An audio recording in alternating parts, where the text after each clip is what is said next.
Between Wednesdays, just trying to get by to the next fix. Living between Wednesdays, prefer the comics over the Netflix. What's up, folks? I'm your host Konrad on Wednesday Night Reviews, and today I'm joined by Matt Ringel to talk about their new book Alice, which is on Kickstarter now. Matt, thanks for coming on the show. Thanks for having me. Wonderful.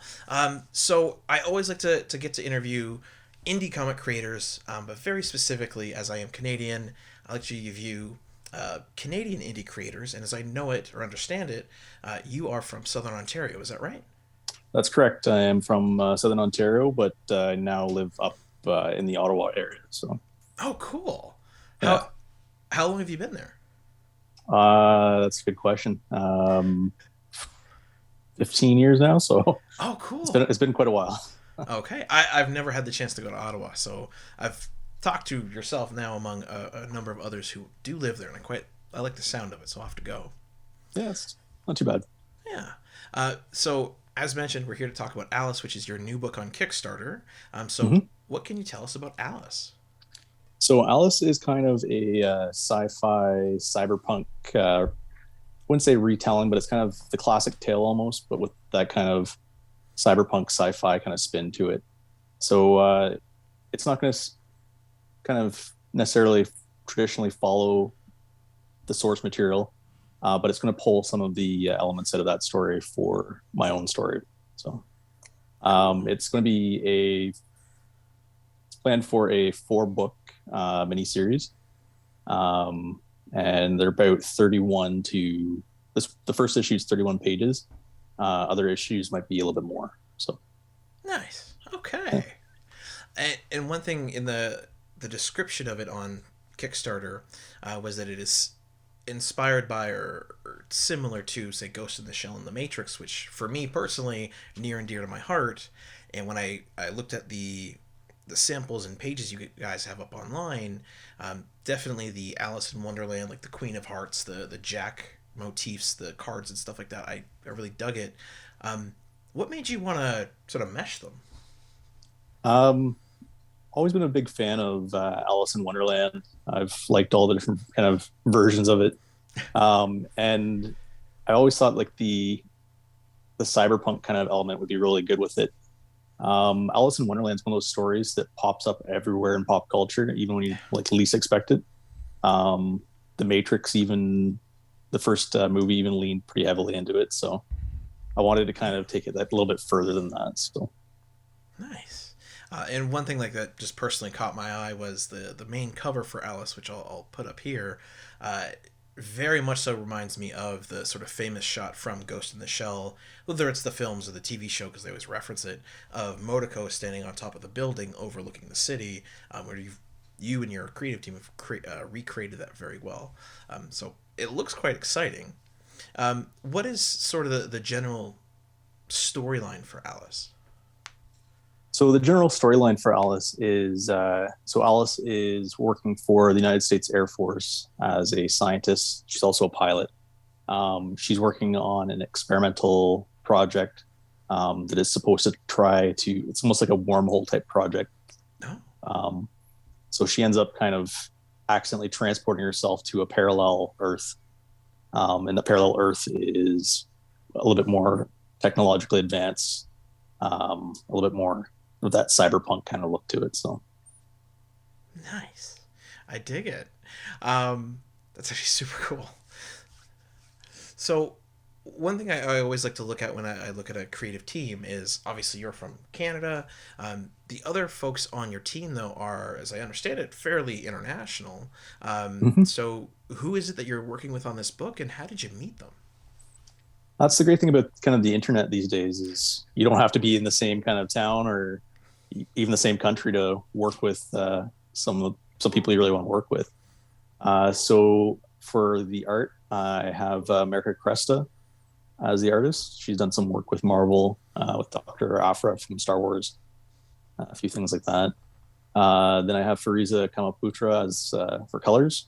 He's done some work with IDW, Image, a few other kind of publishers out there.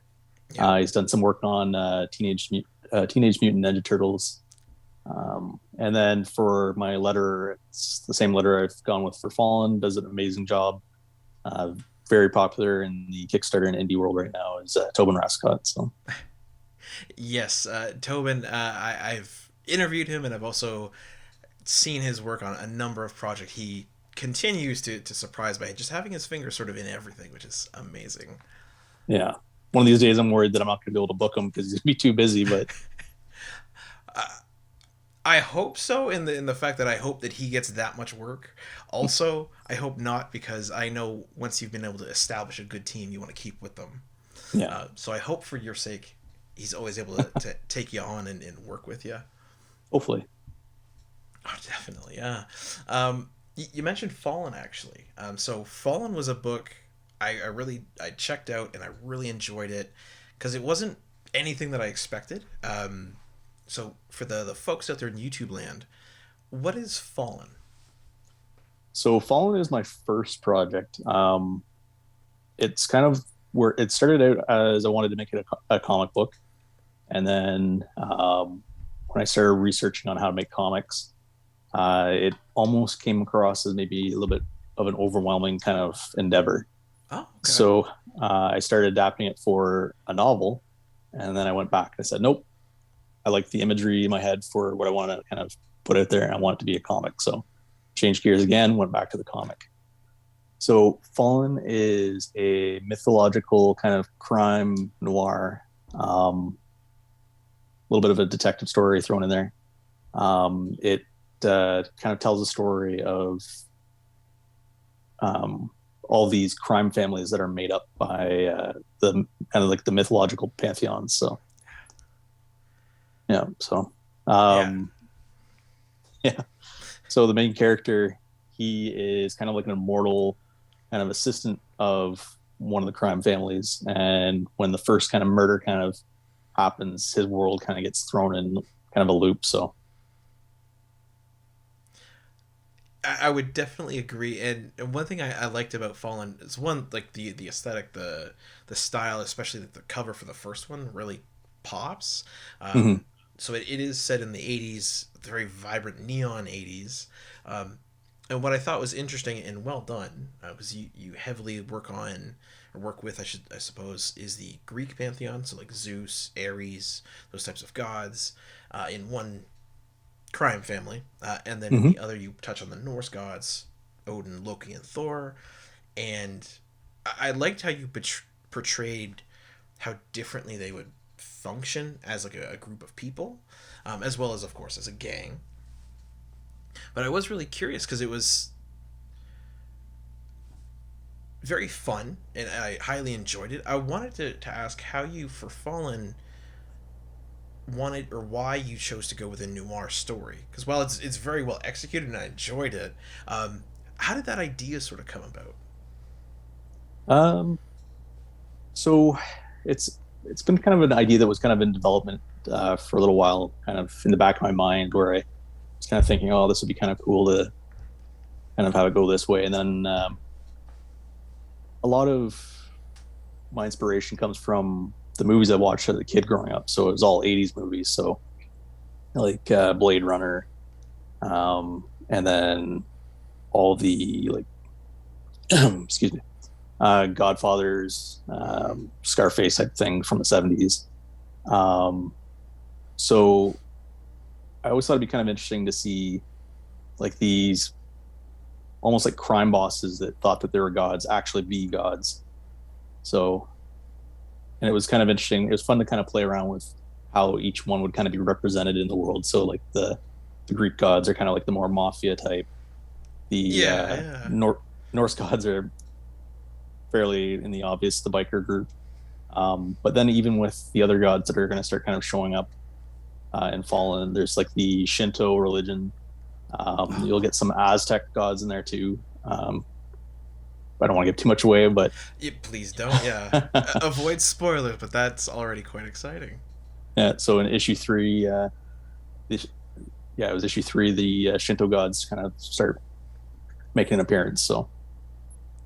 Okay, so then I am curious. So for Fallen and now Alice, obviously you're still working on Fallen and planning on making more for it. Do you plan to sort of run Alice and Fallen concurrently? So it'll be, well, Fallen 3 is out, so it'll be, I guess, Alice 1, Fallen 4, or is it just sort of whatever kind of gets done while you're after work or whatever, and see how it all develops? Kind of, yeah. Like, so Fallen was kind of going at its own pace for a little while. And then some stuff's kind of going on right now where it's more important that I get the next couple issues out a little quicker. Oh, okay. Very cool. So I had 6 books planned for Fallen. 4 is coming out very soon. I already have my artist Henry Ponciano working on it right now, actually. So it's about, say, 1/3 done. Nice. And yeah, so Alice is kind of falling into place with that too. So it's going to be kind of a staggered release a little bit. I think with Alice, once this one's done, Fallen's going to kind of take the priority for maybe the next 2 Kickstarter launches. And then Alice will come back in, kind of thing. So okay, I was just gonna ask, yeah, are you kickstarting at all? So it's good to know you're kickstarting it. That's the plan. Okay, was Fallen your first Kickstarter? It was, yes. Okay, and I always like to ask for the other creators out there who might be listening in, what tips or tricks, or maybe what pitfalls can you warn people about when it comes to making a Kickstarter? It's important to really take your time and do your research. Don't rush it. Kind of get that following going before you kind of go the Kickstarter route. I initially launched Fallen, I would say a little prematurely, and then about 2 weeks in, I pulled the plug on it because it wasn't performing, and so I went back, kind of did a post-mortem on the Kickstarter campaign. Figured out what was kind of going wrong, redesigned the plan, and then went back at it. So did everything that they tell you to do, boost up the mailing list, get the press releases ready, network with other creators. And then even when you're doing the Kickstarter, it's really important to reach out to other creators and just say, like, hey, we'd be willing to cross promote on your campaign with my campaign. I think, and it's better to look for creators that have a similar kind of product out there, not like go for like crime noir and then you're contacting a romance comic or something that you might not necessarily get the translated viewers. So. Absolutely, yeah. Especially when it comes to, someone who's into crime noir, probably looking for other crime, other noir, other maybe even horror, stuff like that. Okay, interesting. Yeah. Okay. Because it's come up so often for me when I've interviewed folks, when it comes to meeting your team, did you use the subreddit r/comic collabs? I've been on there, actually. I was on there I don't remember what I was doing on that one. I think I was getting some help from just a few people just working on a synopsis. But actually where I found Henry Ponciano was on DeviantArt, on the forum there. So you post that you're looking for work. You say specifically, I'm looking for this kind of style. This is roughly my budget.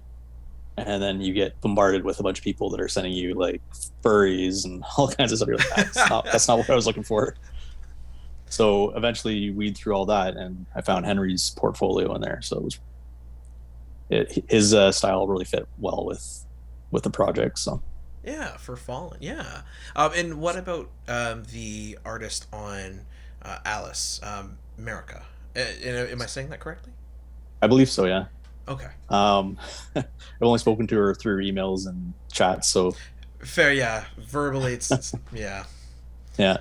So with her, I believe I found her on Twitter. Oh. So I think it was I was following somebody, and they shared a picture of something that she was working on for them.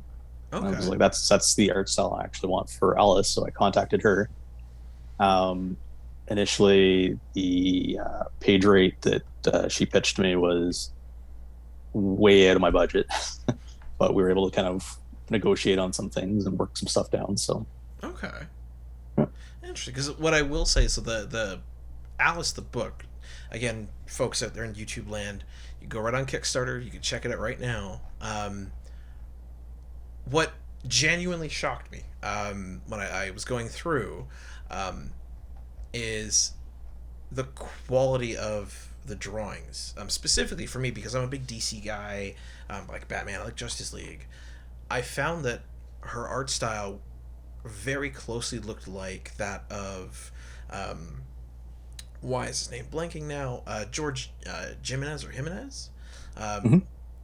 It's really fluid, extremely expressive, and it's just it looks good, and it's very dark, which I find in the world it looks like you're setting up for Alice matches, but it also has a lot of color in it.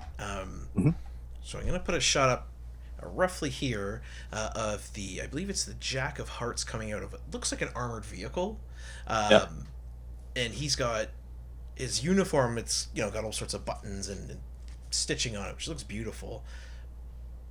But the color that it does have, anytime it goes into shadow, it's like pitch black. So it's a really cool contrast.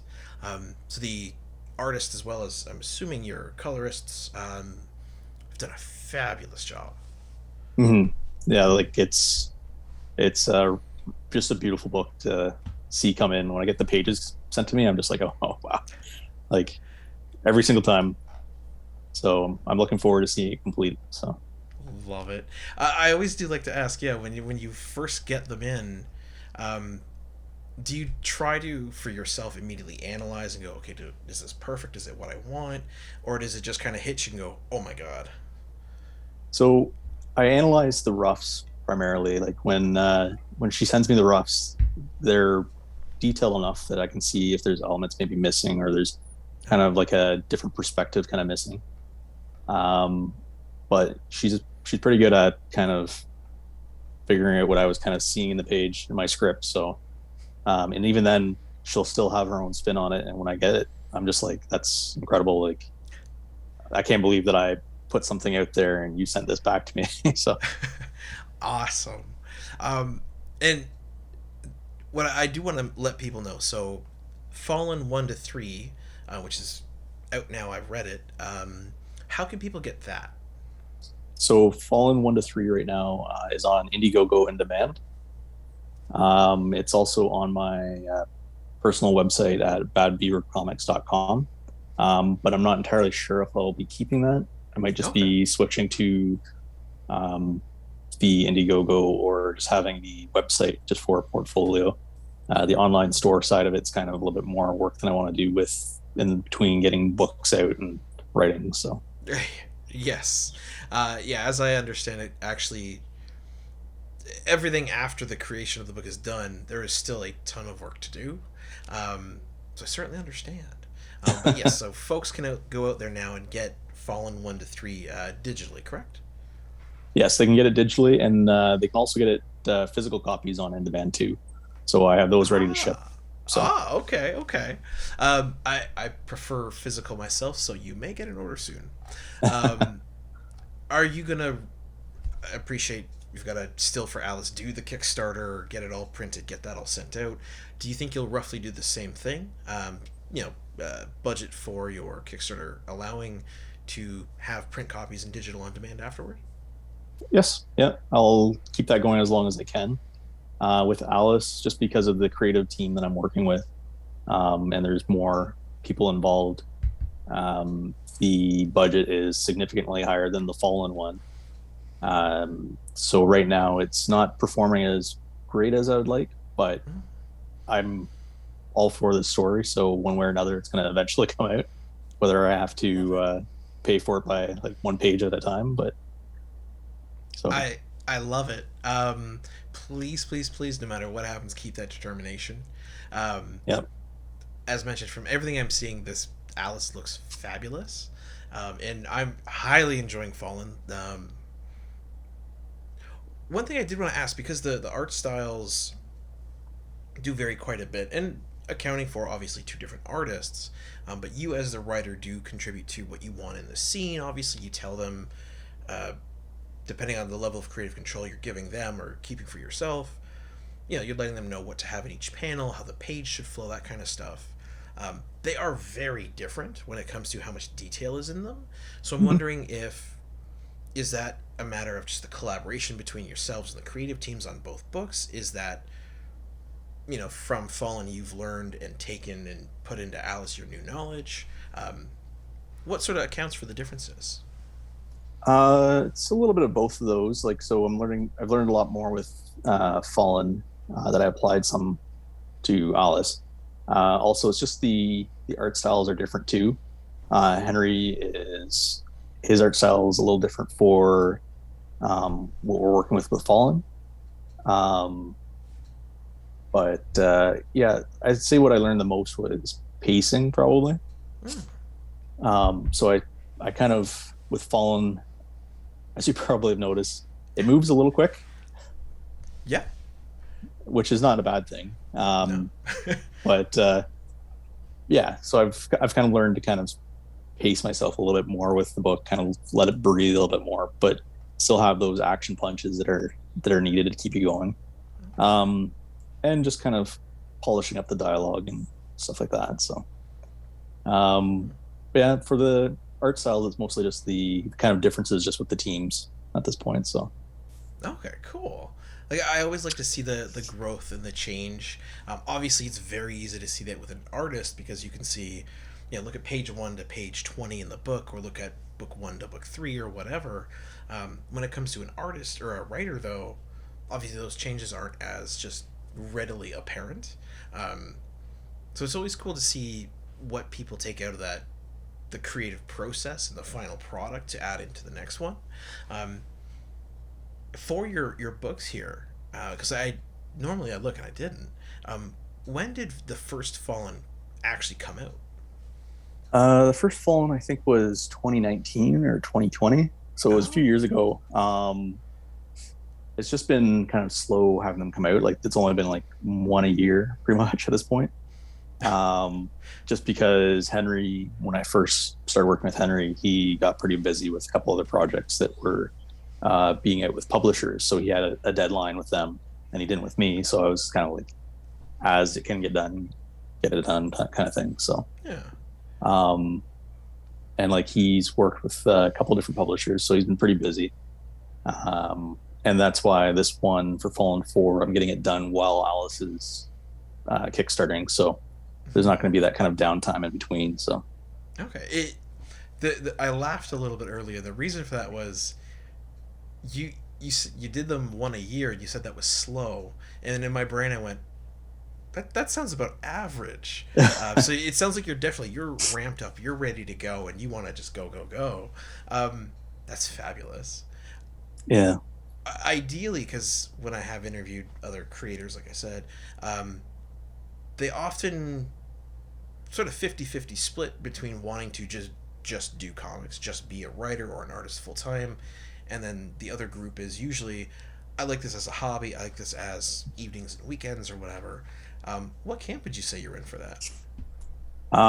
It's the hobby side at this point. It's not my bill payer or anything like that. And it's something I do evenings, weekends, days off, kind of thing. I'll even here and there, I'll have like my notebook out and I'll be writing down little ideas and stuff like that. So, but it's a hobby. I don't know if it'll ever turn into a full-time thing, but we'll see how it goes. Would you want it to? I'd be interested in it, but I'm not sure if it'd be for me, because then it kind of takes that, it becomes a job almost, and maybe some of that kind of that fire of the hobby and the passion might kind of, I'm afraid it might leave. So yeah, that's why I always like to ask the question, because it's really interesting the response I get from people when it comes to, some of them are like, yes, 100%, this is it, like, if I could just do this, go. Whereas others like yourself are like, I really love what I'm doing, I like the pace I can work at, let me just kind of ease into it. It's just so interesting to see. One thing I love asking is, because of some of the art style you have chosen to go with, because of how you've written Fallen 1 to 3, when it comes to comics and other writing, because you mentioned like movies from the 80s, Scarface, Godfather. Hopefully Conan's in there somewhere, just a favorite of mine. Yeah. Perfect. What comics do you find, or other writers do you find that sort of inspire you? Um, so right now I'm actually just recently started doing reviews too. So Mm, um, just the odd review here and there every couple months. So I just wanted to do that, try and do some more consuming. beauty. So right now I'm really big into the Radiant Black and just started the Radiant Red. That whole universe they're building up is going to be awesome. Um, just recently read some more of the Geiger series. Oh, okay. So that's it's kind of a neat one. It's kind of like the kind of has like a Fallout superhero vibe to it. Um, there's also just recently I read a bunch of the kind of the volumes of Something is Killing the Children. How is that? It's pretty cool. I like it. Okay. Yeah, it's an interesting kind of thing. It's another thing where you can get that impression that they're really building towards a larger kind of world. So, Very um, yeah. And then from DC, I'm reading the Green Lantern Earth One, Volume Two, I think. So, cool. Who's writing that one? It's not Morrison, is it? uh, blanking on it right now. Oh, I'll pull it up. Okay. Yeah, Interesting. I'm assuming it's quite good. yeah, it's good. It's a really different take on Green Lantern. Oh, It's almost got like kind of a Star Wars kind of look to it. So, cool. yeah, it's a little bit more intergalactic and a little less bright ring sling. So, That's pretty damn cool. I like it. yeah. Um, an important one, and I always like to ask, how can people best support you currently? They can best support me by either hitting up that Alice Kickstarter, or if they want to check out Fallen, they can also go to Indiegogo in Demand. Actually, with the Alice Kickstarter, I do have a tier where you can get the Fallen books also. So Okay, so there is a one-stop shop where you can sort of get all the current work. Okay, perfect. yeah, you can catch up on that. So I'm not sure if I also have a series of shorts that's put out in an anthology too. That's Oh, published by it's the Speed of Light anthology. I don't know if you've seen that one. I haven't. Okay. So issue 1 and 2 are out, and I have it's a black and white sci-fi anthology, and I have serialized shorts in that. So it's kind of like a um, kind of like a I would say like a Lovecraftian kind of horror, and it's a different burn than what you'd expect for that science the sci-fi book. A lot of Okay. them are the spaceships, guns blazing sci-fi, and mine's more of it's interesting. So Okay. A little, like you said, a little more of the slow burn. yep. Would you say it's maybe comparable to something like The Thing or Alien? Like Nope. in the. Actually, Go ahead. I would Yeah. actually say it's more like The Village. So that Oh, okay. Shyamalan movie. So it has a little bit of that kind of to it. Cool. I So like it. yeah. You know what I have found in your writing, you're really good at taking. I appreciate we've earlier said Fallen is a very fast paced book, which admittedly it is. But you're very good at taking the time needed and showing just the right amount of world building to give everyone the right context clues to clue people into who everyone else is. My favorite instance of that is, and I'm gonna say this wrong, I'm certain, but in Fallen, when you introduced Charon or Charon, the ferryman for the River of Styx, Hmm. knowing what I would consider the fairly minimal amount of knowledge about Greek mythology, the way that you represented him and the way that you had him acting and moving, it was very clear, like right off the bat, it's like, oh, okay, cool, I know who this is, even though they used like a short version of his name. Um,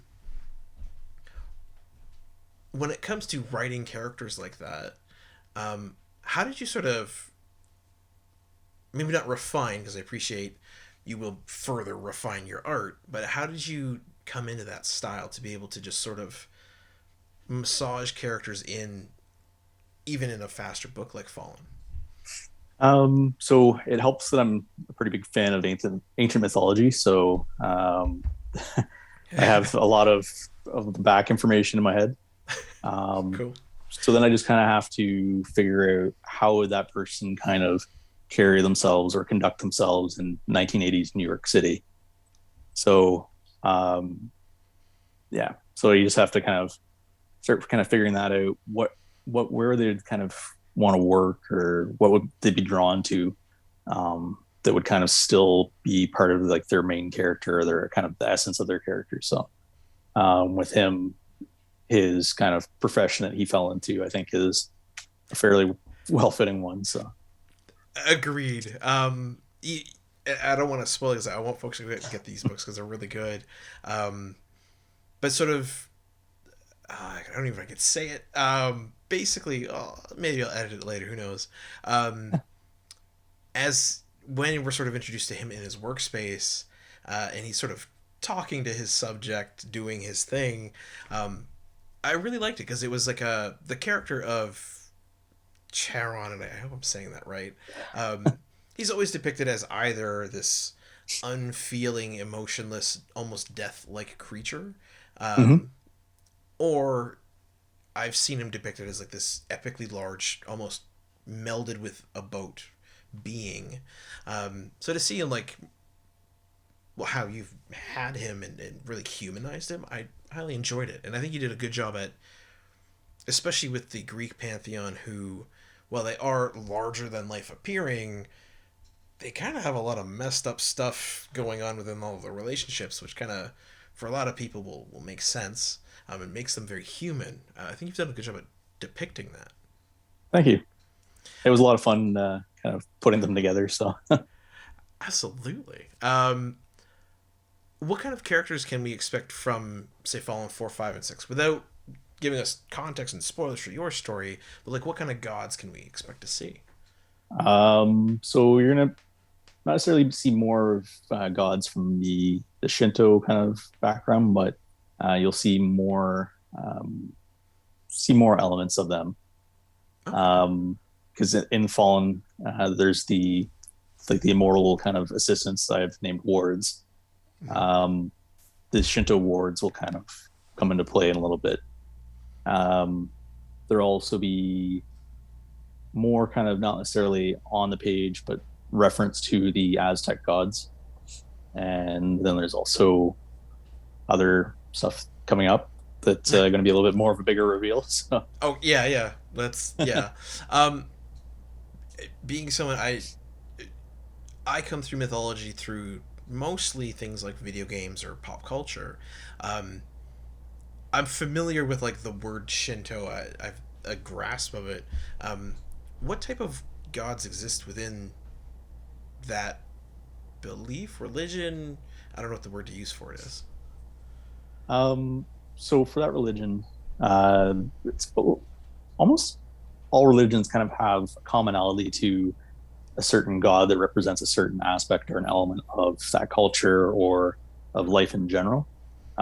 So when you boil down some of the gods, it's just the name is different. So like there's kind of like the avatar of them is the same through like a lot of different religions. So so there'll be like kind of like the creation gods, which Izanagi shows up in issue 3. So but yeah, I don't okay. I don't want to give a whole lot away, but exactly. Yeah, I appreciate that the question can get a little murky when it comes to not giving away spoilers. Please don't. It's always fun to ask.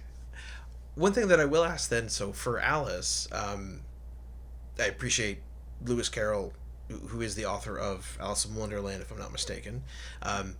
The books for those, because there are multiple, are fairly thick. Like, I don't think they're Lord of the Rings or anything like that, but they're on the bigger side. Which stories of Carroll's will Alice draw from? So that's kind of what I was talking about with how it's not necessarily going to follow one story in particular, Okay. or it's going to be basically like a cyberpunk reskin of Alice in Wonderland. It's more of like the Alice in Wonderland and Through the Looking Glass. That there's going to be elements pulled out of kind of each story, kind of like that whole Lewis Carroll universe for Alice in Wonderland. It's going to be kind of pulled into this kind of like cyberpunk kind of storyline. It's going to be a little different than the traditional story, but still going to have that kind of Red Queen Alice kind of dynamic. So yeah, okay, cool. Like it sounds like you definitely know how to take a source material, take out the cool elements that you like of it, to start weaving in your own story, which is frankly the sign of a really good writer. That way you can take reference for what you love and what you're passionate about and keep going with it. Let me think here. like I'm really excited with what I did with Mad Hatter. So okay. When Mad Hatter comes out, it's gonna be fun. I appreciate we might get a little bit spoiler with this. Me being a Batman fan, when I think of Mad Hatter, I don't necessarily think of the Disney movie or Carol's representation. I think of a guy like Mad Hatter from Batman, right? Who's mind controlling people with hats or other technology. Given the futuristic world that you're putting Alice in here, what can you tell us about how maybe some of the characters like the Hatter are tweaked for your comic? So for Alice, she finds herself kind of surrounded by the kind of like the resistance that's kind of fighting against the Red Queen and her kind of tech empire and her corporate control over that kind of alternate reality Boston. Okay. Boston. Okay. Yeah. So, all the some of the characters will be involved in that resistance, and Mad Hatter will actually be like the guy running the show for the resistance. So I don't want to give too much of his character away, but he's going to be a lot different than what you'd see in like even the Tim Burton movie or anything like that. Like he's not necessarily as insane. Let's just go with that. But so it'll be fun. Yeah, no, I like it. I like how excited you are for it. Because anytime I see a creator that's like really giddy and excited, like this thing is cool, it lets me know that there's a lot of passion there, which typically means the book is going to be really cool. As mentioned from the art that I've seen, I really enjoy it. So yeah, I have no doubt. So for the folks out there who are listening, who are watching, who very well might now be clicking on the link that'll be down below to go right to your Kickstarter, what kind of tiers are there?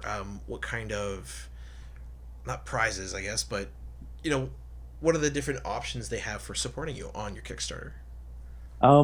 So for this one, just because of how much the budget is for actually doing the production of the book, I didn't go with too many, I wouldn't say gimmicky prizes or rewards or anything like that. Like, it's fairly bare bones you get the digital, you can get the physical that comes with the digital. You can get the digital pack with all of Fallen 1, 2, and 3 and Alice. But there's also the option where you can get the physical copies and the digital copies of the books. First stretch reward for $5,000 for getting halfway to the funding goal will be a nice kind of Alice logo sticker that's going to be holographic. So very cool. And I do want to actually touch on the logo, because the logo is super cool. It feels a little bit obviously a lot of neon, like the term is drop shadow in Photoshop, but I love the neon backlit of it. It feels a little bit like cyberpunk. I can't remember the name of the game. The cyberpunk game that came out. Keanu Reeves was in it. It feels a little bit like that. It's got a very nice polish to it. So that'll be super cool. Yeah. As you're saying, so that'll be the first stretch goal. That'll be the first stretch goal. The next one that's going to be coming out later on will be just a nice print of the cover. So just a naked cover in a print. So you get that nice kind of perspective of her looking over the city. And although it looks really cool when it's all done up in the cover, it looks really good too when it's just that. Yeah. Love it. I always like to see, just like you said, with the cover, with the names, the logos, all that good stuff, always looks cool.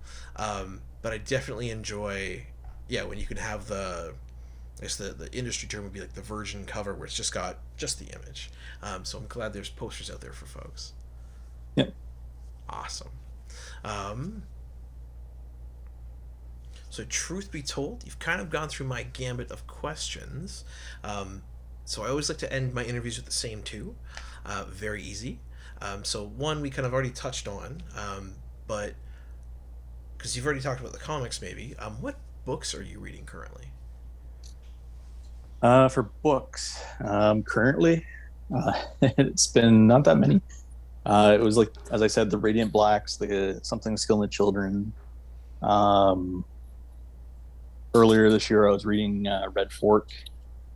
Oh. It was a really cool book, a little darker. I was a huge fan of Donny Cates for a little while. Okay. His Venom run was really good. Like King in Black, even some of his Thor stuff.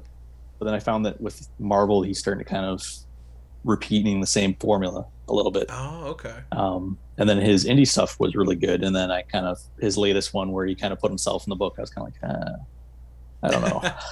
Okay. So I'm kind of taking a pause on Cates. For novels, anything like that, I haven't really had the time to sit down and kind of crack a novel recently because the Fallen 3-issue fulfillment was a few weeks ago. And then I went right from that into Alice. And it was a little, maybe I could have maybe used a little bit more space between the campaigns just to kind of recharge the batteries. But I mean, I'm glad for your success. That's fantastic. That's a good problem to have. Then I think the last question I've got for you then tonight, Matt, is simply going to be, what do you want your fans to know? So I'd like them to know that Alice, even with this Kickstarter, if it doesn't turn out this time, I'll probably, again, break it back down, figure out what's not working, what's working, relaunch it. But this is a project that I want to kind of see happen. So the progress is going to continue. It might just not continue at the pace that I want it to right now, but it's still going to keep going. As for other things, Fallen 4, 5, and 6, I plan on those being all released this year. Oh. So, yeah. Hopefully. 6 might not be until later this year, just with depending on what happens with Alice. And then also I have another project in the works that's early stages. It's going to be kind of a Western horror kind of thing. So again, I'm jumping to another genre. I love it. That's fantastic.